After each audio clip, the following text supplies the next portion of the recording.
Welcome to Philanthropy SA.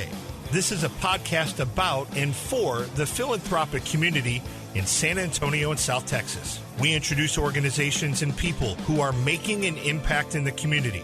Beneficent Financial is proud to sponsor this podcast, and it is our hope that you enjoy this conversation about the impact we can have. The goal is to edify and inspire. Now please join our host, Dan Rebmann. Thanks for joining us today on Philanthropy SA. I'm your host, Dan Rebmann, and I'm very pleased to be joined today by Chris Martin, the President and CEO of United Way of San Antonio. Thanks for being here, Chris. Well, thank you for having me, Dan. Happy to be here and happy to share a little bit about our organization. Unfortunately, we're time constrained, so you won't be able to share everything there is to share about United Way, but I know you'll hit the high points. Before we get into the United Way, and we want to hear all about that, what is it that caused you to get involved in philanthropy? What caused you to decide this is where I want to spend my life? When I made the decision that one of the things that I wanted to do was make a difference for people and for communities, I was very fortunate to have an opportunity to be a part of a national management training program that back then, which was called United Way of America, they brought in one class every year. And I happened to be fortunate to be one of 7 people that they brought in, and had 2 different experiences. I had an experience on the community investment side, so working with the service delivery partners, and then had a second experience that was the annual campaign and fundraising. And it was the fundraising and telling the story and engaging people in community to make a difference is what really intrigued me. And so I started down that path, and along the way had the opportunity to not only be a fundraiser, but also to do a lot of the community investment work and learn there, because I think it better positioned me for where I'm at today, but better positioned me to tell the story about the impact that we have in the communities that I've been very fortunate to be a part of. That's awesome. We're really glad you're here. So you've been with United Way in other parts of the country and that type of thing. What brought you to San Antonio? The role. The role at a very successful and strong United Way, and the opportunity to make a difference in a community that, the United Way of San Antonio and Bexar County is one of the stronger United Ways in the country, and actually we're gaining steam. And so it was a real opportunity for me to come to an organization that was in the midst of change and gave me the opportunity to help drive that change with a great team of people that I work with and a great team of volunteers and board leaders. That was really what attracted me. And quite frankly, my very first visit to San Antonio, other than previously at a conference, but my very first visit on this adventure really sold me on the community and the people in this community. That's awesome. Yeah, I know a lot of people's first exposure to San Antonio either comes from a conference or because they're in the military and they're here for training, right? Those are the 2 ways that people get to San Antonio, it seems like. So as somebody who's been in a lot of communities and seen this done different places and that type of thing, what would you say is different or unique about San Antonio relative to, other places that you've been? A number of things. I mean, certainly culture is huge. What an incredible culture we have here in San Antonio. And when I speak to culture, not only it also includes the culture of caring. What I would tell you is there are not a lot of large cities that have as many caring people in them. I mean, I think there are caring people everywhere, right? Sure. But the fact that this community is so cohesive and so committed to trying to make life better for everybody that lives here is definitely something that attracted me, and one of the things that makes this community unique. And I would also tell you the collaborative nature of the nonprofit community and the business community here is amazing, and it's something that I hope we never lose, because if we truly want to have impact and create change, we can't afford to lose that. When people become apathetic, we won't make a difference. Sure. And I mean, I've found just over the course of my career that, philanthropy is a partnership. It's you need the people who are obviously delivering the services and doing things on the ground, but you need that infrastructure around them, and then you need, that support. So, back when I was in the military, we used to say that amateurs talk strategy and professionals talk logistics. And so it's kind of that way in the nonprofit world where, it's great to have a notion of, hey, this is what we want to do and who we want to impact and how we want to get it done. But until you've actually got people that are doing that and how to resource that and, all of that there's just a lot of moving parts here. So when I think of the United Way, I'm thinking about my personal experience, which is, the classic United Way campaign, right? I used to work for a big company and they had, hey, we're having our United Way campaign, and everybody came in and, we filled out a thing and the company matched some of what we did. And when we got to pick agencies that we were going to support and all that kind of stuff. And it was great and it was really neat. But the United Way is a lot more than that, isn't it? Yeah, absolutely. Certainly United Way over the years, over its 100-plus year history nationally, and now globally, I should say, over its history really became known as a fundraiser, I think, early on. That was how it was created. It was a group of people that wanted to make a difference in their community, and they came together and said, how can we be more efficient about this? And that's how United Way came about. But United Way today is so much more. Certainly fundraising is an important part of our organization. It's what fuels our work. It's how we are able to invest in the important work that we're doing in San Antonio and every other community for that matter. But I would also, for me, our superpower is, if you ask me, our superpower is that of convener. It is the ability to bring organizations and people and corporations and donors together for common goals that are about changing this community for good and changing this community in a positive manner for generations of the future. And that's the real superpower of United Way. And, certainly we're delivering services through our United Way 211 helpline, which is a 24/7 365-day a year helpline that if anybody needs help, they certainly could dial 211, just like 911 or 311. It's 211, and they'll be connected to a trained professional that will help point them in the right direction if they need services. So there is so much more to our organization, and I think about our Mission United program that is working with the military and military families and veterans to find ways to meet needs that they have. So there's so much more than just being a fundraiser. It truly is about how do we think holistically about delivering community level solutions that positively impact San Antonio and impact families. Sure. And so when you're looking at partners to do this, like agencies to deliver services and that type of thing, what are the types of things that you're looking for and what is required, I guess, so that, they are part of the United Way family in that respect? Well, there are a number of things, and, that has changed over the years. And I will tell you that our board of directors about 7-8 years ago really made a strategic decision to look at data that was about our community. And really, I think what they recognized was that we could not be all things to all people and be effective in creating change. So took a real hard look at data on our community and said what were the big issues that we face as a community and that individuals in our community face every day that we can have an impact and invest in to create change and bring others together to invest in to create change. So, so they came up with a list of that we actually do work in 4 impact councils. The first is Ready Children, which is focused on our youngest children, making sure that they are off to the quality start that they need, that they have access to quality preschool, early learning experiences, making sure that we're addressing the prenatal care needs of mothers in our community, and certainly thinking about how we find ways to reduce the number of cases of child abuse in our community. That's the Ready Children Impact Council. And then our Successful Students Impact Council is about providing support for students throughout their school years. And the real goal there is making sure that when they graduate from high school, they're ready for college, career, and life, and that they have the foundation to be successful.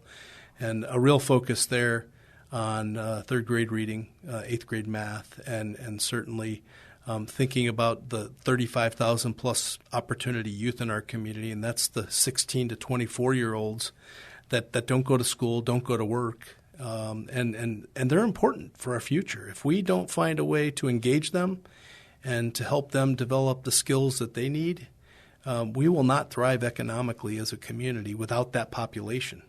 They're our future. They're our future workforce. And then lastly, or I should say the third Impact Council is our Strong Individuals and Families Impact Council, and that has a real focus on family violence and workforce development. So how do we bring skills and position people in our community to have the best opportunities that they can to become self-sufficient and financially stable and on solid footing for themselves and their families. And our last Impact Council is our safety net, and that is really making sure that we're working to address families that live in crisis in our community as it relates to housing instability and food insecurity.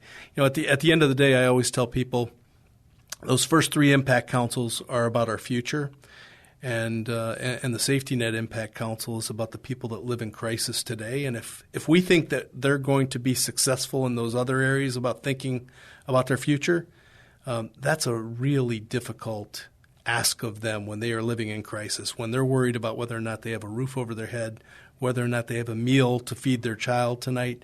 Got to stabilize that before we think about what long-term success looks like. Absolutely. And we've had past conversations on the podcast with other guests about the notion of upstream, working upstream to prevent. So, maybe if those first three councils are more and more effective over time, the last one will become less necessary.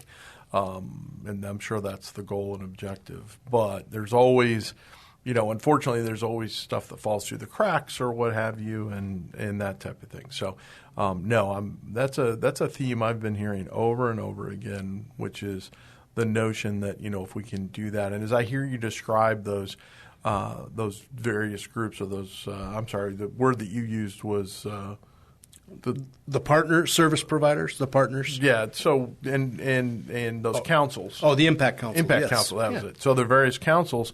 When you look at that, you're bringing relevant agencies within those areas into those councils for their feedback and to be able to partner with them. Is that correct? Yeah. So we have an open request for proposal process that we go through, and we went through that 5 years ago, and we're actually in the midst of preparing for our next open request for proposal process. And basically it is an organization or a provider has to, number one, align to the work we're trying to accomplish. So we have community level indicators that we're trying to address, and they've got to align to that. They've got to align to the strategies that we outlined, that we've outlined, and I should start by saying they're a part of that process. They help us think through strategically what we need to accomplish and how we can accomplish that, because they're the ones that are doing that work day to day. And so we're bringing them together, as well as community volunteers and donors, and even organizations that don't necessarily receive funding from us have been a part of developing that strategy. So an important part there. So they align to the strategy, and certainly need to agree to what level metrics they're able to deliver on, and that's not just the outcomes. It is you're providing a service, but is that individual or is that family or that child better off as a result of it? So at the end of the day, success is making sure that they're better off. It's not just that they've walked through the door, right? And when they're better off, we're better off. And so certainly alignment on those measures is critical as well. And obviously financial stability for the organization is important. Sure. We need to make sure that they're going to be lasting and continue to be able to deliver when we make an investment in them. Absolutely. Absolutely. Well, I'm looking forward to hearing more from Chris about the United Way and what's going on there. But we're going to pause real quick for a word from our sponsor.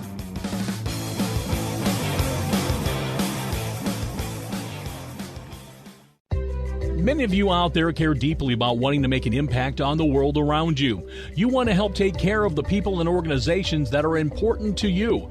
We understand that because we feel the same way. Beneficent Financial wants to help you. Our mission is to help people like you with professional, individualized financial advice achieve their objectives. Whether your financial legacy will stay within your family or benefit the community at large, we are able to help. Call Beneficent Financial today at 210-999-5511. In addition to traditional wealth management, we offer philanthropic services such as direct donations of required minimum distributions, donor-advised funds, and foundations. Call 210-999-5511 or go online to beneficentfinancial.net. Let us help you do well so you can do good. Securities offered through Momentum Independent Network, member SIPC/FINRA.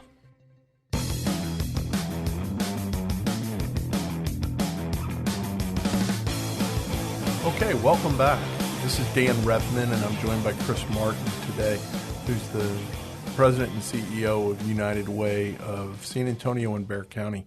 And we've been talking about a number of things today, but I wanted to shift the conversation a little bit to, how is the United Way adapting to the changing landscape within philanthropy? Because I've certainly seen a big change between pre-COVID philanthropy and post-COVID philanthropy, and certainly some of those were changes that were on the way already, but they may have just gotten accelerated by COVID. And then, of course, unfortunately, some agencies just didn't make it, through that. I mean, unfortunate to say, and that type of thing. But where do you see the way that United Way is adapting? You've kind of addressed it a little bit earlier, but, maybe put on your future hat and look at, what you anticipate happening over the next few years that will look different than today.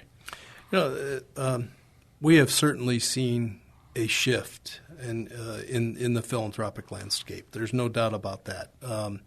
What I will tell you is that we have really we've worked hard to clearly demonstrate the value that we bring to the table for our donors, so that they know. Yes, it's a gift, but it's also an investment. And when people make an investment, they expect a return on that investment. So we are working very hard to demonstrate that we are clearly returning what they desire when they make that decision to support United Way. And I would also tell you, in that same respect, we are thinking very differently about the way we inform our donors, the way we engage our donors, and engage them in the work and share about the work. People are much more what I would tell you is they are much more active in their philanthropy today than they were in the past, probably. Well, I guess active in the past might have been I'm here, I heard the story very quickly, and I made a gift. But now it is not only do I want to hear the story when I make that gift, I want to hear the story and the result of it after I've made that gift and made that investment. So certainly working to inform our donor base and to engage them and really better understanding what their passions are. Mm-hmm. What are the issues that they are passionate about, so that we can tell them about that issue and what we face as a community and the impact that we're having about that in that issue area. Absolutely, and I've had conversations with development officers or folks in the development or advancement. They change the word all the time on me, but that type of thing. You have one of the best in the business with you, and what I don't know is when I talk to people who are trying to raise funds and that type of thing, it's just such a high touch, activity and that too often I see people seem to be measuring things by like, okay, well, we sent out X number of appeals or we did whatever, and it's really tends to boil down to how many people have you had a conversation with today. And that type of thing, and that's something that I'm on my soapbox now about development and that type of thing. So speaking of development and donors, what are kind of some of the long-term trends that you see related to donors? You kind of touched on it in terms of the fact that they don't want to just see they don't just want to hear a story and write a check and then go away. They want to be involved in that process on an ongoing basis. Have you seen other things that have changed, or are you anticipating changes in terms of the way donors either identify what they want to support or that type of thing? There have definitely been changes. What I would tell you is we've got a couple of groups that are I guess I would call membership groups, and it is our emerging leaders group, which is really focused on those that are under the age of 45 and bringing them together and oftentimes providing professional development opportunities for them, also finding ways to provide volunteer opportunities for them and in a way that they can engage in the work, engage in being, strengthening themselves while they're strengthening community. So we're really trying, as I think about those kinds of things, that's one of the ways we try to engage. And we have our Women United group, which is women that contribute to our United Way more than $500, and they've adopted a signature cause, and that is child care scholarships. And it is an initiative that is focused on providing scholarships for young children, to be in quality early learning settings while their parents are finishing college or finishing a certificate program so that they can get the skills that they need to be successful long term. So it's really about having dialogue with people about where they're at, what's important to them, how do we bring that to the table for them. And so those are just two examples. I will tell you one of the things that we just did this last weekend, actually. We had a family volunteer event for our leadership donors, and we did that for the first time, and we had great feedback, great attendance, and in fact, we had families that said we want more. It was an opportunity for them to show their children what they do for community, but also to show their children that it's important to be in community, and they did it together. And that's something that, with today's busy world, so many of us lose time with our families, right? Because we're so busy at work. And so the last thing you want is, a volunteer opportunity on Saturday, and, that's my family time. Well, it was an opportunity to bring their family, and people did that and told us they want more of it. Oh, no, that's awesome. And, as I'm hearing you talk about this, I'm thinking we spoke earlier about upstream as it relates to providing services for folks, but you're actually going upstream on the donor cycle there from the perspective of taking those young professionals and kind of cultivating them, but then even going to that next generation and saying, see, this is what that looks like. So that's upstream squared, folks. There's probably a hashtag there. I don't know. We'll figure that out. So I've got a similar question about the agencies. What do you see, down the road for the agencies and that type of thing? And do you anticipate seeing, like fewer, more concentrated agencies? The one thing that we know is I've heard this number so many times I'm going to believe it now, is that Bexar County has over 10,000 nonprofits within Bexar County. Somebody told me that we're on a per capita basis one of the most heavily nonprofit, there's more nonprofit agencies, not per person, but fewer people per agency, I guess is the better way to phrase it, than most communities. And so is that a trend you see continuing? Is that something that you see going different? What do you kind of see in there, and what does the United Way recommend? Or, if you could wave a magic wand, what would happen with regards to that? My thoughts on that would be, if I could wave a magic wand, all the nonprofits in this community would be working together toward common goals. And when all is said and done, if we're doing that, we accomplish so much more in our community. And I go back to, I mentioned our superpower being convener, and that's exactly why. When we are all together working towards common goals, we're better off. Where do we end up in terms of the number of nonprofits? I don't know that I can answer that question. You've got nonprofits, and you mentioned it earlier, on the back end of COVID, some didn't survive, right? And some continue to struggle and are challenged and may not survive.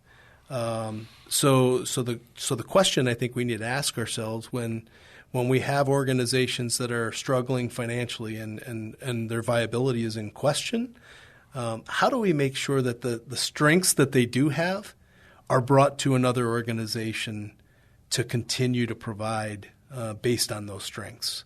And not only to provide services, but to provide learnings for other organizations.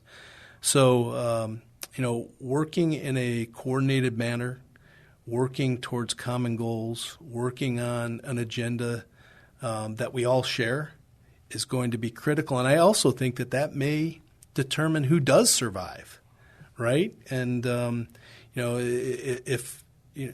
certainly there are issues throughout our community that need people to address them, need organizations to address them. The question is are they the most serious issues that we face as a community? And, if it's a critical issue, we need to find a way to address it. And there are other issues that might have to be on the back burner that don't necessarily play into our long-term success and long-term strength. Sure, and it's that's most people who get involved in these types of agencies or start an agency or do that. It's usually something very specific that happens to them in their life or a loved one, and that kind of then motivates them to say, okay, we got to do something about this and all that. So I just want to encourage folks that are listening to make sure you're aware of the organizations that do these things and see if there's a way to come alongside them, before there's a need to spin up a whole new agency. But Chris, to your point, there's a lot of strengths from a lot of people in a lot of different places in this community. And that's the beauty of it, is that we can bring those together. And I think organizations like the United Way that are, cross-agency entities that, that can do that and be that convener. I like that. That's good stuff. So how does somebody who wants to get involved with the United Way at some level, and there might be different ways for different folks, how do they do that? Well, first and foremost, I would say certainly visit our website at www.uwsatx.org. There are opportunities to give there. There are certainly opportunities to learn about our work and what we are investing in and the difference that we're having in this community, and also to learn a little bit about why certain things are issues in our community. There's a data portal there that people can see what those issues are and the magnitude of them that we face. And then also there's a place on the website to be able to volunteer and look at volunteer opportunities if they choose to get engaged in that manner. Bottom line is the more we can do as a community and as individuals in this community and come together collectively, the better off we will be. And we want to be one of the ways that people decide to make a difference in San Antonio, and that's really what we're trying to strive for. But the website is has a huge amount of information on it, and there are opportunities to engage through email, opportunities to engage by calling, and also people can call 211 as well if they have an interest in engaging with others as well. Very good. So what else do you want to talk about with us, Chris, that we didn't talk about, either United Way or, anything else that's... One of the issues that we're working really hard to address and have studied, done a great amount of study on is the asset limited income constrained employed. It's the ALICE population. There have been some articles, and United Way did a study, and there are a number of United Ways across the country that do this, but it was done throughout Texas, and it showed that 48% of our population, and ALICE actually is based on what the cost of living in San Antonio is, the real time costs for rent, for food, sure, for transportation, healthcare, all of those, and it showed that we had 48% of our population that don't earn enough money to make ends meet, and they cannot meet their basic needs. And that is something that as a community we must address if we are going to be stronger. And so as we think about those areas that I mentioned before, we are looking at it through the lens of those that they may be working 2 jobs, and they just, they don't have the opportunity to make ends meet because of the constraints that they have. And oftentimes it's an education constraint. Oftentimes it may be a skill set issue. So how we make sure that people have, how do we as a community ensure that people have the education that they need? How do we ensure that they have the skill set that they need to be successful and to be financially stable? So that ALICE population, in fact, while our most recent study showed that it declined, the number of people in our community declined in 2022, and based on 2021 data, what I would tell you is it went from 52 to 48, and I would not be comfortable with that, because I think what you see is there were programs that were in place to help provide support for people that were laid off because of the pandemic, that on the back end, the number came out a little bit better, and my hope is that it will continue to get better. But I'm not quite sure that we'll see that same trend in the next study. And do you know, where are we at relative to nationally that percentage? Is that something that we're not at the bottom. We are certainly challenged and probably in the lower 10th percentile is what I would tell you. I don't know the exact number, okay. But so if I had to put a number on it, I would say the lower 10th percentile. Understood. So this is one of the bigger issues that San Antonio faces that's kind of unique to San Antonio. Absolutely. Well, I think when I think about our organization in this community and what we are doing, this is about the future strength of San Antonio. And if people walk away with nothing else but understanding that this is about investing in our future, investing in the people and what their future looks like, we will be far better off than we were when we started. Very good. Good words to end on. Chris, thank you so much for participating today. Really enjoyed having you here. This is Dan Rebmann for Philanthropy SA, reminding everybody to go out and do well so you can do good. Thank you for joining us at Philanthropy SA. We hope you found something to inspire you during today's conversation. If you know organizations and people who are making an impact in the community, we would love to hear about it. Until next time, do well so you can do good.